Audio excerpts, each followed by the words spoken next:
1501 for judgment.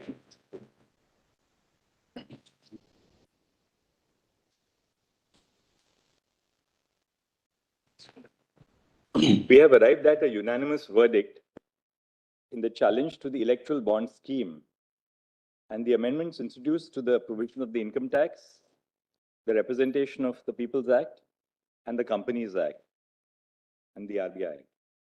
There are two opinions of this court, one authored by myself for Honorable Justice GAVAI, Justice PARDIWALA, and Justice MANOJ MISRA, another authored by Honorable Justice SANJIV KHANNA. Both opinions of this court arrive at the same conclusion, though there is a slight variance in the reasoning which has been adopted. The present batch of petitions raises the following issues. A, whether the non-disclosure of information on voluntary contributions to political parties according to the Electoral Bond Scheme and the amendments to Section 29C of the Representation of People's Act, Section 182(3) of the Companies Act, Section 13(a)(b) of the Income Tax Act are violative of the right to information of citizens guaranteed in Article 19(1)(a) of the Constitution.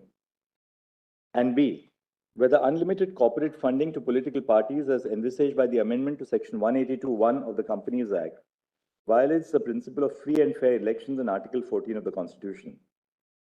I will now proceed to read out the reasoning and the conclusions. Issue 1. Whether the right to information guaranteed by Article 19(1)(a) includes the information of financial contributions made to political parties. The jurisprudence on the right to information, which has emanated from this court, can be classified into two phases. In the first phase, the focus of this court was on the close relationship between open governance and information. The judgments in this phase were premised on the principle that the citizens have a duty to hold the government of the day accountable for their actions and inactions, and they can effectively fulfill this duty only if the government is open and not clothed in secrecy. In the second phase, this court recognized the importance of information to form views on social, cultural, and political issues and participate in and contribute to discussions in the polity. A crucial aspect of the expansion of the right to information in the second phase is that the right to information is not restricted to information about state affairs, that is public information. It includes information which would be necessary to further participatory democracy in other forms. The ratio of the judgments of this court in Association of Democratic Reforms and People's Union for Civil Liberties is that the voters have a right to information which is essential for them to cast their votes. The ratio of the judgments is not restricted to information about candidates. Political parties are a relevant political unit in the electoral process. This is evident from the provisions of the 10th schedule of the Constitution, the Election Symbols Reservation and Allotment Order 1986, the Westminster form of government, which confers importance to political parties, and the electoral culture in India, such as the publication of electoral manifestos by political parties. The information about the funding of political parties is essential for the effective exercise of the choice of voting. One of the factors which contributes to political inequality is the difference in the ability of persons to influence political decisions because of economic inequality. Economic inequality leads to differing levels of political engagement because of the deep association between money and politics. At a primary level, political contributions give a seat at the table to the contributor. That is, it enhances access to legislators. This access also translates into influence over policy making. There is also a legitimate possibility that financial contribution to a political party would lead to quid pro quo arrangements because of the close nexus between money and politics. Quid pro quo arrangements could be in the form of introducing a policy change or granting a license to the person making financial contribution to the political party in power. The Electoral Bond Scheme and the impugned provisions to the extent that they infringe upon the right to information of the voter by anonymizing contributions through electoral bonds are violative of Article 19(1)(a). We have applied the proportionality standard to determine if the infringement of the right to information is justified. Issue 2. Whether the infringement of the right to information of the voter is justified for the purpose of curbing black money in the electoral process. The right to information under Article 19(1)(a) can only be restricted based on the grounds stipulated in Article 19(2). The purpose of curbing black money is not traceable to any of the grounds in Article 19.2. We have applied the subsequent prongs of the proportionality standard, even assuming that curbing black money is a legitimate purpose for restricting the right to information of voters. Immediately preceding the financial year 2016-17, in which the Electoral Bond Scheme was introduced, 81% of the contributions, rupees 580.52 crores, were received by political parties through voluntary contributions. Since the amount of voluntary contributions is not regulated, it allowed the circulation of black money. However, after the introduction of the Electoral Bond Scheme, 47% of the contributions were received through electoral bonds, which is regulated money. The Union of India submitted that providing anonymity to the contributors incentivizes them to contribute through the banking channels.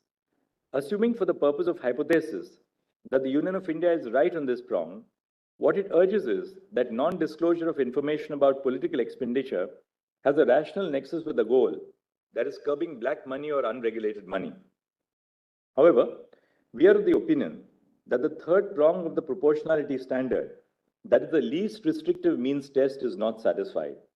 The Electoral Bond Scheme is not the only means for curbing black money in electoral financing. There are other alternatives which substantially fulfill the purpose and impact the right to information minimally when compared to the impact of electoral bonds on the right to information. On an overall balance of the impact of the alternative means on the right to information and its ability to fulfill the purpose, for contributions below 20,000 rupees, contributions through other means of electronic transfer is the least restrictive means. For contributions above 20,000 rupees, contributions through electoral trust is the least restrictive means. Thus, the infringement of the right to information is not proportionately justified for the purpose of curbing black money and electoral financing. Issue 3. Whether the infringement of the right to information of the voter is justified for the purpose of protecting donor privacies. Two issues arise for our consideration. A, whether the fundamental right to informational privacy recognized by this court in Justice K.S. Puttaswamy, 9 judges, includes information about a citizen's political affiliation. B, if A above is answered in the affirmative, whether financial contribution to a political party is a facet of political affiliation. The fundamental right to informational privacy recognized in Justice K.S. Puttaswamy, 9 judges, includes information about a citizen's political affiliation for the following reasons. A, forming political beliefs and opinion is the first stage of political expression. The freedom of political expression cannot be exercised freely in the absence of privacy of political affiliation. Information about a person's political belief can be used by the state at a political level to suppress dissent and at a personal level to discriminate by denying employment or subjecting them to trolls. The lack of privacy of political affiliation would also disproportionately affect those whose political views do not match the views of the mainstream. B, in the specific context of exercising electoral franchise, the lack of privacy of political affiliation would be catastrophic. Information about a person's political affiliation can be used to disenfranchise voters through voter surveillance. Voter databases which are developed through surveillance identify voting patterns of the electors and attempt to interfere with their opinions based on the information collected. For example, the data of online purchase histories, such as the books purchased, which would indicate the ideological leaning of the individual, clothing brands used, which would indicate the social class to which the individual belongs, or the news consumed or the newspaper subscribed, which would indicate political leanings or ideologies, can be used to draw on the relative political affiliation of people. This information about the political affiliation of individuals can then be used to influence their votes. C, at a systemic level, information about political affiliation could be used to engage in gerrymandering, the practice by which constituencies are delimited based on the electoral preference of the voters. Financial contributions to political parties are usually made for two reasons.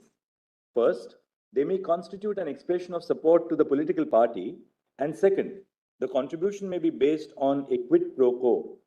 The law as it currently stands permits contributions to political parties by both corporations and individuals. The huge political contributions made by corporations and companies should not be allowed to conceal the reason for financial contributions made by another section of the population, a student, a daily wage worker, an artist, or a teacher. When the law permits political contributions, and such contributions could be made as an expression of political support, which would indicate the political affiliation of a person, it is the duty of the Constitution to protect them. Not all political contributions are made with the intent of attempting to alter public policy. Contributions are also made to political parties which are not substantially represented. Contributions to such political parties are made purely with the intent of expressing support. It is true that contributions made as quid pro quo transactions are not an expression of political support. However, to not grant the umbrella of privacy to political contributions only because a portion of the contributions is made for other reasons would be impermissible. The Constitution does not turn a blind eye merely because of the possibilities of misuse. Thus, the right of informational privacy extends to financial contributions to political parties, which is a facet of political affiliation. We have applied the double proportionality standard to balance the conflicting rights of the right to information and the right to informational privacy. The Constitution does not establish a hierarchy between the right to information guaranteed under Article 19(1)(a) and the right to informational privacy to political affiliation traceable to Articles 19(1)(a), 19(1)(b), 19(1)(c), and Article 21. The Union of India submitted that Clause 7(4) of the Electoral Bond Scheme balances the right to information of the voter and the right to informational privacy. We are of the opinion that Clause 7(4) of the Electoral Bond Scheme does not adequately balance the rights, but rather tilts the balance in favor of the right to informational privacy because A, the suitability prong of the proportionality standard is only partly fulfilled. The non-disclosure of information grants anonymity to the contributor, thereby protecting informational privacy. However, there is no nexus between the balancing measure adopted with the purpose of disclosure of information to the voter. According to Clause 7(4) of the Electoral Bond Scheme and the amendments, the information about contributions made through the Electoral Bond Scheme is exempted from the disclosure requirements. This information is never disclosed to the voter. The purpose of securing information about political funding cannot be fulfilled by absolute non-disclosure. B, we have proceeded to apply the subsequent prongs of the double proportionality standard, assuming that the suitability prong is satisfied. Section 29(c) of the Representation of People Act, which states that information of contributions made below rupees 20,000 in a financial year need not be disclosed, is a lesser restrictive means to achieve both the right to information and the right to informational privacy. The underlying rationale of Section 29(c)(1) is that contributions below the threshold do not have the ability to influence decisions, and the right to information of financial contributions does not extend to contributions which do not have the ability to influence decisions. Similarly, the right to privacy of political affiliation does not extend to contributions which may be made to influence policies. It only extends to contributions made as a genuine form of political support. It is quite possible that contributions beyond the threshold of rupees 20,000 could also be a form of political support and not necessarily a quid pro quo arrangement, and contributions below the threshold could influence electoral outcomes. However, the restriction on the right to information and informational privacy of such contributions is minimal when compared to the provision of blanket non-disclosure. Thus, this lesser restrictive alternative realizes the right to information of an informed voter and informational privacy to political affiliation in a real and substantial manner. The Union of India has been unable to establish that the measure employed in Clause 7(4) of the Electoral Bond Scheme is the least restrictive means to balance the rights of informational privacy to political contributions and the right to information of political contributions. Thus, the amendment to Section 13(a)(b) of the Income Tax Act, introduced by the Finance Act 2017, and the amendment to Section 29(c)(1) of the Representation of People's Act are declared unconstitutional. The question is whether this court should only strike down the non-disclosure provision in the Electoral Bond Scheme, that is Clause 7(4). The anonymity of the contributor is intrinsic to the Electoral Bond Scheme. The Electoral Bond Scheme is not distinguishable from other modes of contributions through banking channels such as checks, transfer through the electronic clearing system, or direct debit if the anonymity component of the stream is struck down. Thus, the Electoral Bond Scheme 2018 will have to be struck down as unconstitutional. Issue 4. Whether the amendment to Section 182(3) of the Companies Act is unconstitutional. The amendment to Section 182(3) of the Companies Act, deleting the requirement of disclosing the particulars of contributions made to political parties, is unconstitutional for the following reasons. A. Section 182(3), as amended by the Finance Act 2017, mandates the disclosure of total contributions made by political parties. This requirement would ensure that the money which is contributed to political parties is accounted for. However, the deletion of the mandate of disclosing the particulars of contributions violates the right to information of the voter, since they would not possess information about the political party to which the contribution was made, which, as we have held above, is necessary to identify corruption and quid pro quo transactions in governance, information which is necessary for exercising an informed vote. B. Section 182(3) of the Companies Act and Section 29C of the Representation of People Act, as amended by the Finance Act, must be read together. Section 29C exempts political parties from disclosing information of contributions received through electoral bonds. However, Section 182(3) not only applies to contributions made through electoral bonds, but through all modes of transfers. In terms of the provisions of the Representation of People Act, if a company made contributions to political parties through check or electronic clearing system, the political party has to disclose the details in its report. Thus, the information about contributions by the company would be in the public domain. The only purpose of amending Section 182(3) was to bring the provision in tune with the amendment under the Representation of the People's Act, exempting the contributions through electoral bonds from disclosure requirements. The amendment to Section 182(3) of the Companies Act becomes otiose in terms of our holding that the Electoral Bond Scheme and relevant amendments to the Representation of the People Act and the Income Tax Act mandating non-disclosure of particulars on political contributions through electoral bonds is unconstitutional. Whether unlimited political contributions by companies is unconstitutional. The amendment to Section 182 of the Companies Act, permitting unlimited political contributions to companies, or it should be by companies, is manifestly arbitrary for the following reasons. A. The ability of a company to influence the electoral process through political contributions is much higher when compared to that of an individual.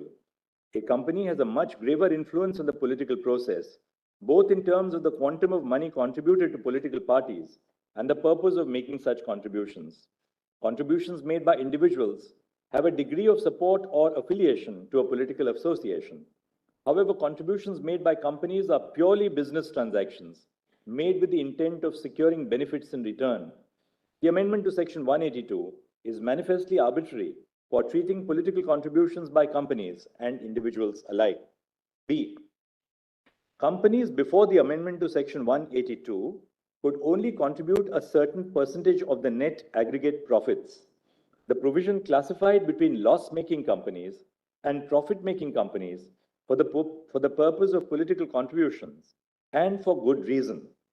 The underlying principle of this distinction was that it is more plausible that loss-making companies will contribute to political parties with a quid pro quo and not for the purpose of income tax benefits.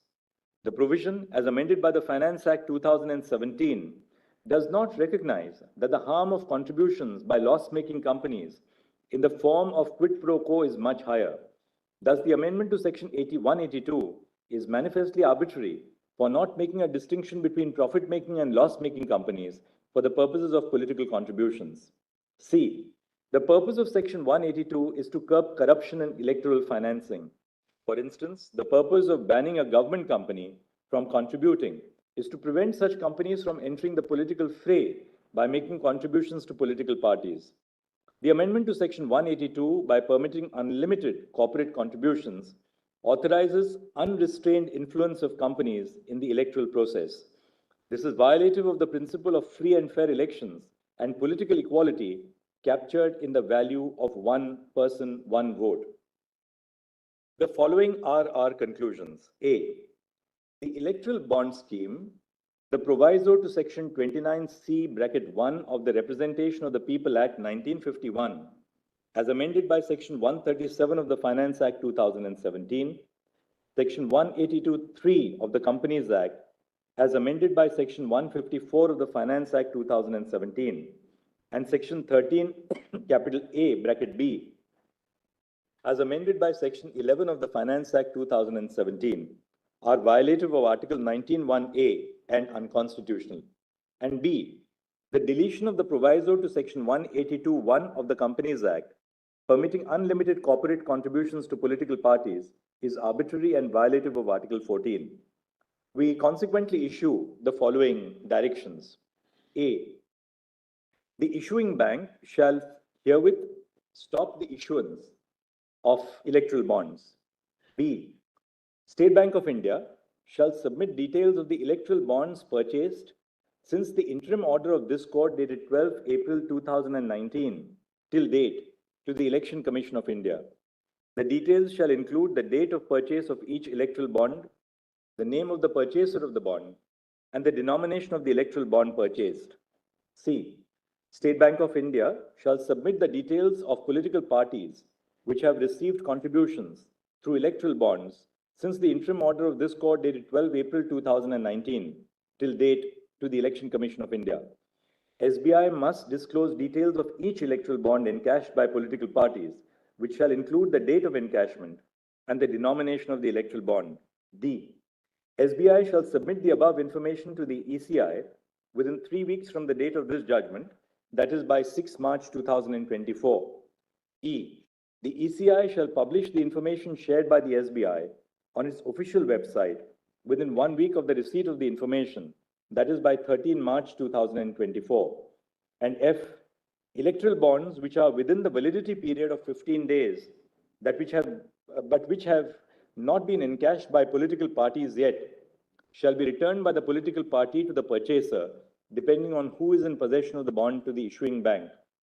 The issuing bank, upon the return of the valid bond, shall refund the amount to the purchaser's account. Grateful to it.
I have respectfully agreed with the judgment ordered by Dr. Justice CHANDRACHUD. I have also applied the proportionality standards, but with slightly different variation. My conclusions are the same. It's written in a way that the subject is complex and judicial review is always legalistic, but I've tried to simplify it. Grateful to them. Sir, grateful to the